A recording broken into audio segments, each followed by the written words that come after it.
Hi everyone, எல்லோரும் எப்படி இருக்கீங்க? எல்லோரும் நல்லா இருக்கீங்கன்னு நினைக்கிறேன்.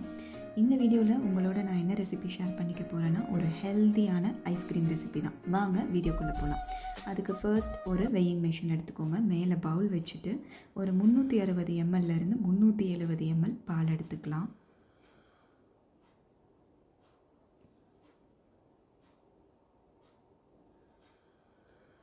ஸ்டவ் ஆன் பண்ணி பாலை நல்லா காய்ச்சிக்கலாம். இது ஒரு ஹெல்த்தியர் வெர்ஷன் ஆஃப் ஐஸ்கிரீம்னா குழந்தைங்களுக்கு நம்ம தாராளமாக வீட்டிலே கொடுக்கலாம். வெளியில் வாங்கி சாப்பிட்றதுக்கு இப்படி வீட்டில் பண்ணியே நம்ம ஐஸ்கிரீம் கொடுக்கலாம். இது ஒரு ப்ரோட்டீன் ரிச் ஐஸ்கிரீம். நான் மக்கானா சீட்ஸும் வால்நட்டும் இதில் ஆட் பண்ணியிருக்கேன். நீங்கள் உங்கள் குழந்தைங்களுக்கு என்ன நட்ஸ் பிடிக்குதோ அதுக்கு தகுந்த மாதிரி நீங்கள் ஆட் பண்ணி நீங்கள் ஐஸ்கிரீம்ஸ் ட்ரை பண்ணலாம். இதில் நான் அவகேடோ ஆட் பண்ணியிருக்கேன். உங்கள் குழந்தைங்களுக்கு என்ன ஃப்ரூட் பிடிக்குதோ அதுக்கு தகுந்த மாதிரி நீங்கள் ஆட் பண்ணிக்கலாம். இப்போ பால் நல்லா காய்ச்சியாச்சு. பாலை ஒரு பவுலுக்கு ட்ரான்ஸ்ஃபர் பண்ணிக்கலாம்.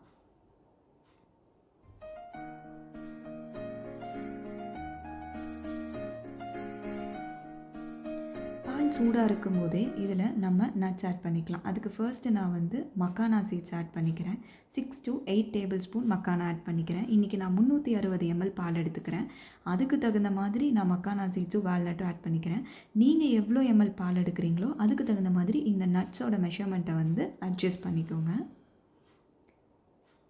இதில் நான் 8 டேபிள் ஸ்பூன் மக்கானா ஆட் பண்ணியிருக்கேன். நெக்ஸ்ட்டு 16 வால்நட்ஸ் ஆட் பண்ணிக்கிறேன். இது ஏன் நம்ம சூடான பாலில் போடுறோன்னா, நல்லா இது ஒரு 1 hour சோக் பண்ணோன்னா நமக்கு பிளெண்ட் பண்ணுறதுக்கு ரொம்ப ஈஸியாக இருக்கும். எல்லாமே நல்லா கம்ப்ளீட்டாக மிக்ஸ் ஆகிடும். அதுக்காக தான் இதை நம்ம ஒரு 1 hour சோக் பண்ணுறோம். இது அப்படியே ஒரு 1 hour டிஸ்டர்ப் பண்ணாமல் அப்படியே விட்டுருவோம்.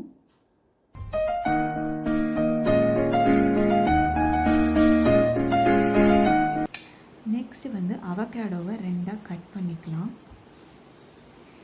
கட் பண்ணிவிட்டு உள்ளே இருக்க கொட்டையை நீங்கள் இப்படி ஒரு டேப் பண்ணிங்கனாலே அது நம்ம ஈஸியாக எடுத்துடலாம். நீங்கள் ஒரு தட்டி உள்ளே இருக்கிற கொட்டையை ரிமூவ் பண்ணிவிட்டு உள்ளே நீங்கள் கட் பண்ணி ஸ்கூப் பண்ணி ஒரு ஸ்பூன் வச்சு ஸ்கூப் பண்ணி எடுத்துட்டிங்கன்னா அழகாக ஃப்ளஷ் வெளியில் வந்துடும். இப்படி கட் பண்ணிவிட்டு ஸ்பூன் வச்சு ஸ்கூப் போட்டு எடுத்துக்கிறேன்.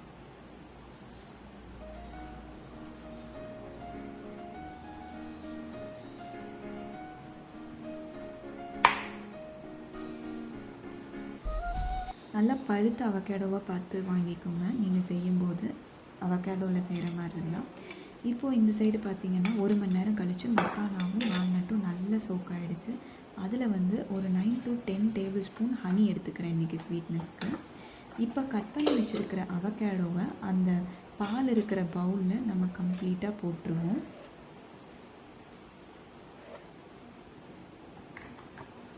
அடுத்து ஸ்வீட்னஸ்க்கு எடுத்து வச்சுருக்கிற ஹனியையும் அதே பவுலில் போட்டு ஃபுல்லாக கம்ப்ளீட்டாக மிக்ஸ் பண்ணிவிட்டு இதை எய்தர் பிளெண்டர் ஆர் மிக்ஸி ஜாரில் போட்டு நல்லா அரைச்சி எடுத்துக்கலாம். இன்றைக்கி நான் மிக்ஸி ஜாரில் தான் போட்டு நான் அரைக்கிறேன். இப்போ நல்லா கிரைண்ட் பண்ணியாச்சு. இதை ஒரு பவுலில் ட்ரான்ஸ்ஃபர் பண்ணிவிட்டு ஒரு 5 to 6 hours ஃப்ரீசரில் செட் பண்ணி எடுத்துக்கலாம். இப்போது நான் இந்த மிக்சரை கம்ப்ளீட்டாக பவுலில் ட்ரான்ஸ்ஃபர் பண்ணிவிட்டேன். இப்போது ஃப்ரீசரில் ஒரு 5 மணி நேரம் நான் செட் பண்ணிக்கிறேன். நீங்கள் ஸ்வீட்னஸ்க்கு எதுனாலும் ஆட் பண்ணிக்கலாம். Like dates powder, honey, jaggery, உங்கள்கிட்ட என்ன அவைலபிளாக இருக்கோ அதை வச்சு நீங்கள் ஸ்வீட்னஸ்க்கு ஆட் பண்ணிக்கலாம். இப்போ 5 hours அப்புறம் பார்த்தீங்கன்னா நல்லா க்ரீமியாக ஐஸ்கிரீம் ரெடி ஆகிடுச்சு. இப்போ ஐஸ்கிரீம் ஸ்கூப் வச்சு ஸ்கூப் பண்ணி ஒரு பவுலில் ட்ரான்ஸ்ஃபர் பண்ணிக்கிறேன். அவ்வளோதான், ஒரு ஹெல்த்தியான ஐஸ்கிரீம் ரெடி. இதை நம்ம வெளியில் போய் சாப்பிட்ணுன்னு அவசியம் இல்லை. வீட்லேயே பண்ணி நம்ம குழந்தைங்களுக்கும் கொடுக்கலாம். ரொம்ப ஹெல்த்தியும் கூட. ட்ரை பண்ணி பார்த்து மறக்காமல் கமெண்ட் செக்ஷனில் சொல்லுங்கள் எப்படி இருந்ததுன்ட்டு. தேங்க்ஸ் ஃபார் வாட்சிங் மை வீடியோ. தேங்க்யூ.